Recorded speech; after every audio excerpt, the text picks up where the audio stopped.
నేను మాట్లాడొచ్చా అంకుల్? హాస్ని ఒక నిమిషం ఉండు. నాన్న నేను వీడు నాకు వద్దు అంకుల్. నేను వెళ్ళిపోతున్నా.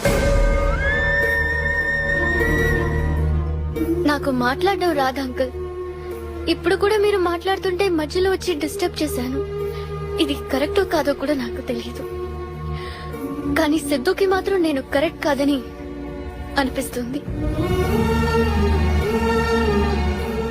మీరు నన్ను ఇంటికి తీసుకురమ్మన్నప్పుడు 7 రోజుల్లో ఒక మనిషి గురించి ఎలా తెలిసిపోతుందా అనుకున్నాను.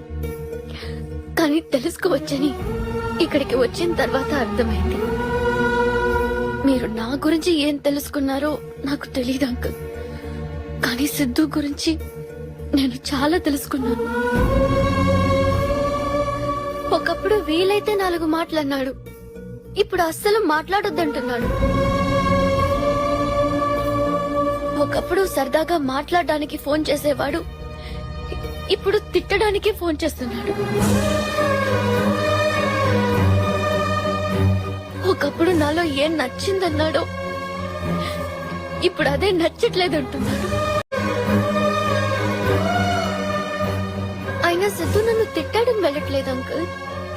ఇంతకు ముందు కూడా సిద్ధు నన్ను తిట్టేవాడు.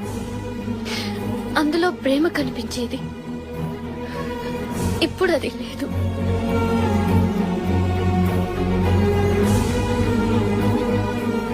ఇంట్లో నేను ఒక్కదాన్ని ఉన్నప్పుడు కూడా ఎప్పుడూ ఒంటరిగా ఫీల్ అవ్వలేదు. కానీ ఇక్కడ నా చుట్టూ ఇంతమంది ఉన్నా ఒంటరిగా ఫీల్ అవుతున్నాను.